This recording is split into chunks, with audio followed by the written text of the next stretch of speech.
Hello bachcho. Let's read the question.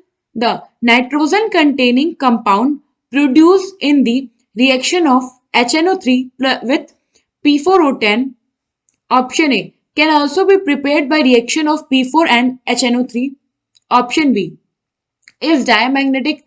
Option C contain one anion bond and option D react with sodium metal producing a brown gas. So question में क्या क्या है कि हम HNO3 को react करा रहे हैं P4O10 के साथ, तो हमें एक नाइट्रोजन कंटेनिंग कंपाउंड मिल रहा है। हमें बताना है कि जो ये गिवन चार स्टेटमेंट है ये इस नाइट्रोजन कंटेनिंग कंपाउंड के लिए सही है या नहीं। तो सबसे पहले तो हमारा हम रिएक्शन देखते हैं। तो रिएक्शन में क्या है, HNO3 इसको रिएक्ट करा रहे हैं P4O10 के साथ। तो जब हम इसे रिएक्ट कराते हैं तो हमें मिलता है N2O5 प्लस HPO3। हम इक्वेशन को बैलेंस कर ले।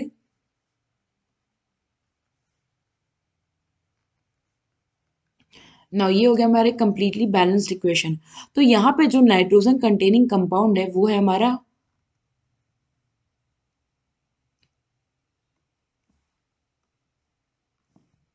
N2O5।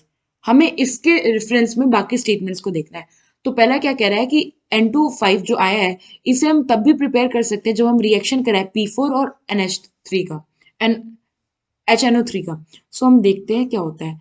हमने P4 को रिएक्ट कराया जब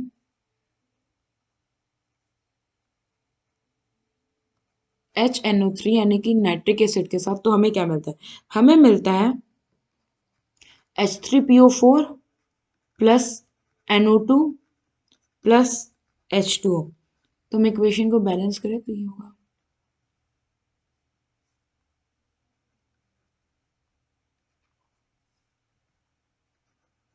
ना ये हमारा इक्वेशन बैलेंस हो गया।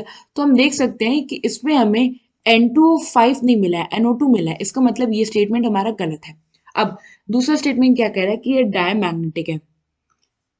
सो ये स्टेटमेंट हमारा करेक्ट है। ऐसा इसलिए कि जो N2O5 होता है इसमें all electrons are in pair. तो अगर वो पेयर में, इसका मतलब वो डायमैग्नेटिक नेचर के होंगे।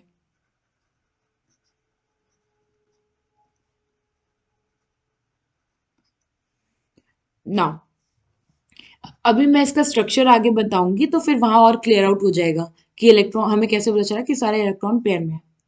अब ऑप्शन सी क्या कह रहा है कि कंटेन करता है वन एन बॉन्ड। तो मैं इसका स्ट्रक्चर ड्रॉ करती हूँ।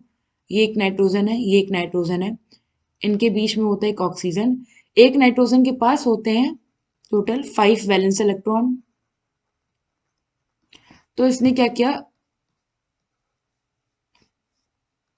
ये इन्होंने 3 बॉन्ड कर लिया। अब इन पे बचा एक लोन पेयर। तो ये क्या करते हैं, अपना एक एक लोन पेयर एक एक ऑक्सीजन को दे दिए। तो ये होता है हमारा N2O5 का स्ट्रक्चर।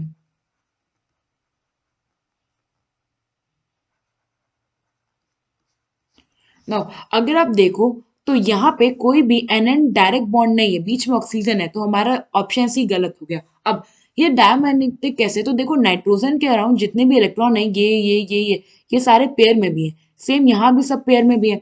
तो ये हो गया हमारा डायमैग्नेटिक। हाँ, अगर आप किसी भी ऑक्सीजन को देखोगे तो यहाँ पे भी जैसे ऑक्सीजन पे 6 वैलेंस इलेक्ट्रॉन होता है, दो यहाँ दो यहाँ, ये भी पेयर में ये भी पेयर, सेम ऐसे ही बाकी ऑक्सीजन में भी सारे इलेक्ट्रॉन पेयर में होंगे।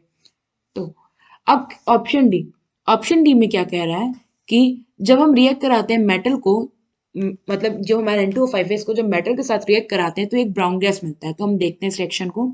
हमने लिया N2O5, इसको रिएक्ट कराया सोडियम के साथ। तो हमें मिलता है इस केस में NaNO3 sodium nitrate along with N2O nitrogen oxide. ये हो गया हमारा सोडियम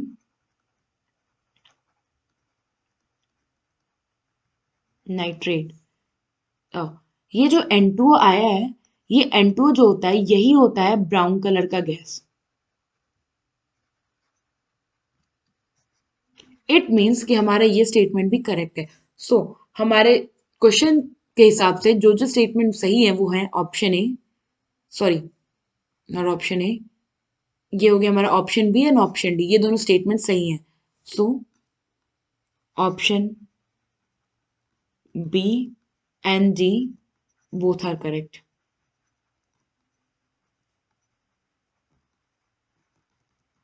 और जो इनकरेक्ट है वो क्यों इनकरेक्ट है हमने वो भी देख लिया। आई होप आपको एक क्वेश्चन समझ में आया होगा। Thank you.